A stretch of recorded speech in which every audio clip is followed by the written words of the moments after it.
Classique, l'édito politique avec Le Figaro. Et avec Guillaume Tabar, de retour des plages. Guillaume, bonjour. Bonjour Bernard. C'est donc au mois d'octobre que Jean-Luc Mélenchon a dit qu'il dira s'il est candidat ou non à la présidentielle.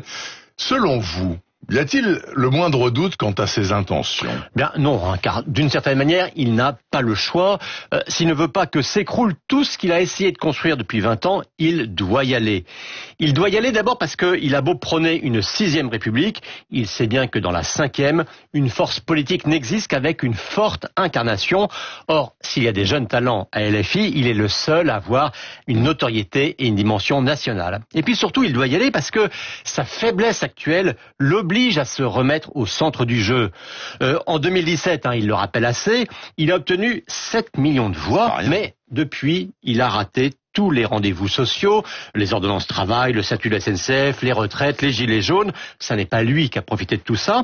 Et puis, il a raté ses rendez-vous électoraux, fiasco aux européennes et absence aux municipales. Alors, au moment où toutes les gauches s'interrogent sur leur stratégie et leur manière d'organiser une recomposition, eh bien, la force qui a le vent dans le dos en ce moment, on le sait bien, ce sont les écologistes, et pas lui.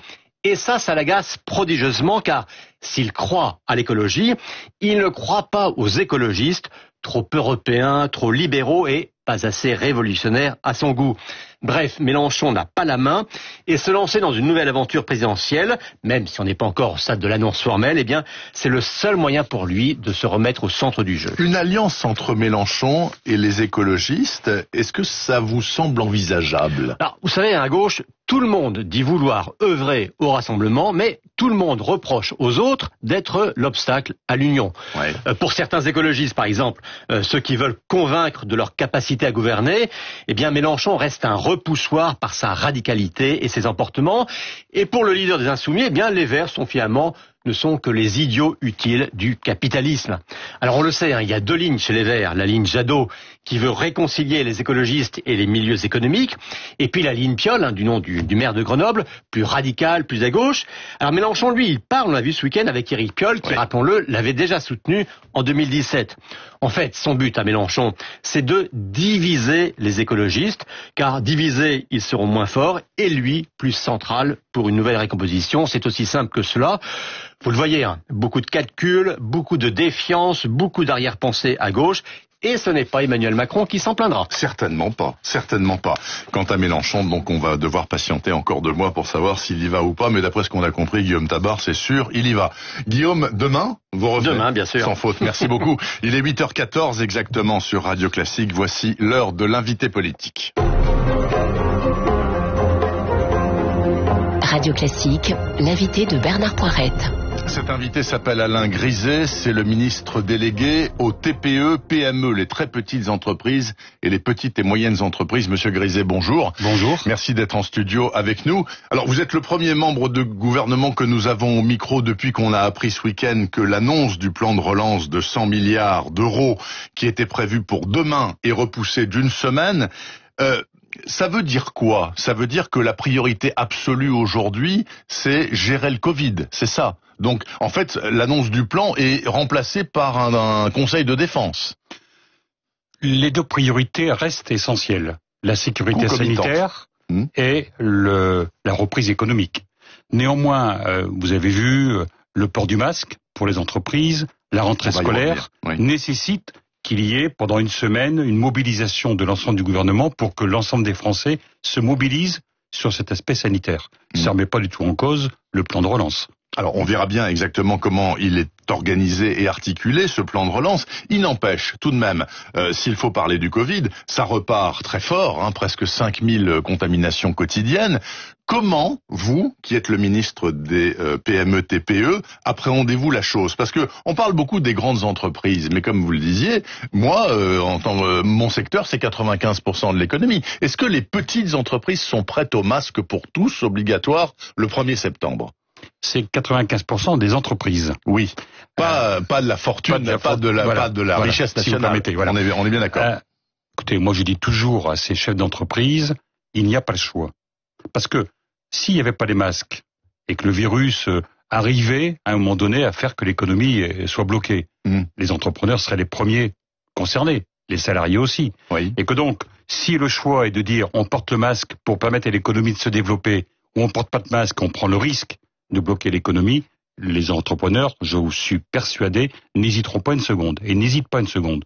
Il faut porter le masque, mais au-delà du masque, il faut respecter les gestes barrières, continuer à se laver les mains, façon à ce que nous puissions, tous ensemble, éviter que le virus se propage trop. Alain Griset, le fait que ça devienne obligatoire veut dire que, en tout cas, j'ai compris ça, dans les entreprises, ce sont les patrons qui paieront les masques et qui mettront à disposition les masques pour les salariés. Est-ce que financièrement, c'est tenable pour les PME, TPE? Ça fait partie des éléments de sécurité et de santé. Et le Code du travail donne l'obligation, donne l'obligation chez l'entreprise de fournir ces masques. Vous savez, depuis début mars, avant même que je sois ministre, le gouvernement a mis en place des aides, des soutiens aux entreprises tout à fait massifs. Et donc, nous continuons à travailler avec les différents représentants des branches, des organisations professionnelles, tous les jours pour regarder comment accompagner ces entreprises. Et nous aurons dans les prochains jours des discussions, des réunions pour regarder comment on va continuer à mettre en place ces outils adaptés. Et sûrement que certains mettront sur la table la question des masques. Alain Griset, le 14 août exactement, vous disiez, mon secteur à moi, les TPE, PME, aura bien plus que 3 milliards d'euros sur le plan de 100 milliards d'euros. Bon, c'était le 14 août, on est le 24, donc 10 jours après, est-ce que vous y voyez plus clair? Vous aurez combien? Vous savez? Vous aurez quoi? Naturellement qu'on sait, mais vous voulez pas le dire. Permettez au président, au Premier ministre de faire les annonces la semaine prochaine. Non, les 3 milliards, c'est un moment où Bruno Le Maire avait focalisé 3 milliards sur les investissements dans les PME. Oui, donc absolument. Naturellement, c'était une petite partie. Mais là, on ne parle pas de 3 milliards, on parle de 100 milliards. Et donc, sur les 100 milliards, il y aura naturellement beaucoup plus que 3 milliards qui iront aux PME, TPE. Alors, ils iront comment? C'est du don absolu ou c'est une avance de trésorerie à rembourser? C'est des allègements de charges? Ça va se ventiler comment? En tout cas, c'est pas du don. C'est pas du don. Il y aura naturellement des montants qui iront aux particuliers. Oui. Par exemple, quand on parle rénovation énergétique, ça existe déjà. Donc on voit bien qu'il y a une partie importante de ce plan qui est basé sur une économie plus verte. Et donc il y aura, par exemple, une baisse de l'impôt de production. Bruno Le Maire l'a annoncé, 10 milliards dès l'année prochaine, 10 milliards l'année ensuite, donc 20 milliards sur la baisse d'impôt de production. Donc voilà, c'est différentes mesures, très nombreuses, mais toutes avec un objectif à la fois d'accompagner les secteurs les plus en difficulté et de transformer l'économie. Et surtout, d'éviter un reconfinement. On est bien d'accord. Le président l'a dit, le Premier ministre aussi. Il faut continuer à fonctionner. Écoutez, je pense que tout le monde s'est bien rendu compte d'abord que le confinement, c'était pas terrible. Non, à titre personnel, pour personne. Et qu'ensuite, pour le pays, pour l'économie, ça serait dramatique. Déjà, ça met la France dans une situation compliquée. Si on devait reconfiner, la France serait à genoux. Donc, il faut que chacun fasse tout pour que justement, on ne reconfine pas. Et chacun a une partie de la réponse en main dans son comportement quotidien. Alors, vous avez pris des vacances sans doute, Monsieur Griset, certes, mais vous avez aussi fait des visites, visité des entreprises, etc. au mois d'août. Je pense qu'il vous est remonté aux oreilles ce qu'il m'est remonté à moi aux oreilles. C'est-à-dire que tous les gens ont compris qu'on leur fichait en gros la paix pendant les vacances, en juillet-août, parce que c'était les vacances et qu'il fallait laisser souffler les Français, mais qu'à partir de fin août, la vis allait être resserrée en matière de lutte contre le Covid. C'est-à-dire que ça allait être plus directif que ça n'a été cet été. Est-ce que c'est une vue de l'esprit? C'est pas dû au fait que on soit plus en vacances. C'est dû au fait que le virus, que ça repart. Ça est reparti. Oui, j'ai bien compris. Si c'était reparti pendant les vacances, il aurait fallu... Vous aurez serré plus tôt. Naturellement. C'est concomitant. Il est évident que nous avons une responsabilité collective pour tout faire pour que ce virus ne puisse pas, dans les prochaines semaines, dans les prochains mois, atteindre des niveaux qui compromettraient la reprise économique. Puisqu'encore une fois, je pense que c'est important que tous les Français le comprennent. L'objectif du gouvernement, c'est à la fois de trouver des solutions pour la sécurité sanitaire, mais aussi de trouver des solutions pour la reprise économique. Et là aussi, chaque Français, en tout cas ceux qui ont eu un peu de moyens de mettre de l'argent de côté, a une part de la reprise entre les mains. On est aujourd'hui à plus de 60 milliards d'économies. Ceux qui le peuvent, consommez, faites-vous plaisir, faites les achats utiles, de façon à participer à cette reprise qui est essentielle pour éviter des plans sociaux, pour éviter les chômages. Enfin, moi je note surtout que les ménages ont épargné 80 milliards d'euros depuis le mois de mars et qu'ils ont presque tout mis sur leur livret A, qui explose littéralement les plafonds de collecte. Oui. Donc ils ont pas l'air prêts à consommer, les Français. Il faudrait qu'ils le fassent, pour ceux qui le peuvent. Oui. Ça participerait justement à la reprise économique. Vous imaginez 80 milliards dans l'économie. C'est presque autant que le plan de relance. Oui. Donc chaque Français qui le peut, encore une fois, je pense, ferait bien de contribuer à cette relance économique. 700 000 emplois ont été détruits sur les 6 derniers mois, surtout dans le domaine qui est le vôtre, c'est-à-dire les TPE, PME, où c'est malheureusement également réparti pour tous, les grandes entreprises et les petites. C'est pas seulement des emplois détruits, c'est des emplois qui n'ont pas été créés. Oui, c'est un défaut de création. Voilà, ouais. C'est là où on se rend compte que parce qu'il y a moins d'activité, les entreprises embauchent moins. Exact. Par contre, les TPE, les PME, c'est pas égal. Mais globalement, pour l'instant, se sont maintenus. Grâce d'ailleurs à tout ce que l'État a pu faire. Bien sûr. Comme soutien, comme accompagnement. Et donc d'ailleurs, moi, je rends hommage à ces chefs d'entreprise qui, pour beaucoup d'entre eux, ont eux-mêmes sacrifié leurs ressources, leurs revenus, pour maintenir leur entreprise. Et ils méritent qu'on les accompagne. Et on va continuer à le faire. Vous avez peut-être entendu tout à l'heure l'un des chroniqueurs de la première demi-heure dire ça a été incroyable cet été, le nombre d'entreprises qui ont changé de main, notamment dans le secteur du textile, de l'alimentation. Il a cité toute une série. Bon, alors, moi je veux bien que ça change de main. Mais est-ce que, les salariés de ces entreprises s'y retrouvent systématiquement et les consommateurs aussi? Parce que au changement de main, il y a toujours des réductions de personnel, toujours. Et donc, moi je me pose la question de savoir si cette affaire du Covid n'est pas une excellente opération financière pour les gens qui ont l'argent dans ce pays, mais pas forcément pour les salariés et les consommateurs.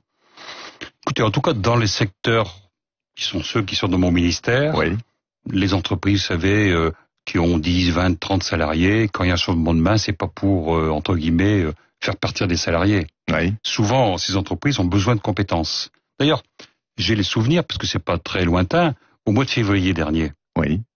Dans la responsabilité que j'avais à cette époque-là, le défi que nous avions, c'était de trouver des salariés, parce que l'activité était telle qu'on trouvait pas les salariés pour faire marcher les entreprises. On dirait la préhistoire. Non, mais pourtant, il y a 6 mois. On ressortait les articles de l'époque. Oui, je me souviens très bien. Et donc, quand une entreprise qui a 5, 10 salariés a des salariés compétents, d'abord, il y a une relation personnelle entre l'employeur et le salarié qui fait qu'on s'en sépare pas comme ça. Et ensuite, quand on a un salarié compétent, on le garde parce que sinon, on perd la valeur ajoutée de l'entreprise. Ces entreprises-là, leur valeur, c'est pas le capital financier. Le capital de ces entreprises, c'est les hommes et les femmes qui les constituent. Oui. C'est les gens. Le chef d'entreprise et ses salariés. Et donc, je peux vous assurer que ces entrepreneurs-là, ils ont envie de garder leurs salariés et c'est vraiment à contre-cœur, quand ils doivent s'en séparer, qu'ils le font. Vous qui représentez donc 95% des entreprises françaises, qui sont toutes petites ou voire moyennes, est-ce que vous avez l'impression pour le moment d'avoir été aussi bien servi par les aides d'État que les grands groupes comme Renault, Air France qui ont reçu des milliards d'euros, des milliards? Est-ce que vous avez eu correctement votre part? Je pense que quand vous ajoutez le prêt garanti par l'État, 115 milliards, plus de 90% pour les PME, TPE. Oui. Quand vous rajoutez l'activité partielle, quand vous ajoutez le report ou l'exonération de cotisation, et quand vous ajoutez le fonds de solidarité, 1 700 000 entreprises. Au bout du compte, il y a là plusieurs dizaines de milliards qui ont été mis en place pour les PME et les TPE. Alors c'est pas une entreprise, comme Renault ou comme Airbus, mais ce sont des centaines de milliers d'entreprises qui ont été soutenues, qui ont été accompagnées. Il faut le dire très clairement, je l'ai dit avant d'être ministre, donc il n'y a pas de raison que je ne le dis pas aujourd'hui. La France est le pays qui a le plus accompagné les entreprises au monde. Plus que l'Allemagne. Plus que l'Allemagne. Oui. Naturellement, parce qu'à l'Allemagne, ils ont donné une somme au début, comme ça, puis après, c'est tout. Alors que quand vous cumulez les différents dispositifs, on fera le point, à un moment donné, vous verrez, la France aura été le pays qui aura le plus accompagné les entreprises, quelle que soit leur taille. Malgré cette aide massive du gouvernement et que vous venez de décrire, Monsieur Griset, est-ce que certaines, malheureusement, ne survivront pas? Je pense par exemple au domaine de la culture. Ça peut aussi être chez vous, par exemple les petites discothèques. Voilà, ça peut être une PME, une discothèque. Elles sont fermées depuis 6 mois, elles n'ont aucune perspective de réouverture. Ils sont morts, eux. J'espère pas. D'ailleurs, je les ai reçus très vite après ma nomination. Oui. Nous avons discuté avec leurs représentants. Nous avons mis en place un dispositif très particulier pour eux, puisque d'abord on a modifié les critères du Fonds de solidarité auxquels ils n'avaient pas accès pour beaucoup d'entre eux. Oui. Deuxième chose, nous avons dans ce Fonds de solidarité modifié ce qu'on appelle le niveau 2. Niveau 1, c'est 1 500 €. Niveau 2, c'était 5 000. Et pour eux, sur 3 mois, on est passé à 45 000. C'est un premier pas qui était indispensable. Oui. J'ai bien conscience que c'est pas ça qui va totalement les sauver. Oui. Naturellement. Je leur avais promis, et je vais le faire, de les recevoir fin août.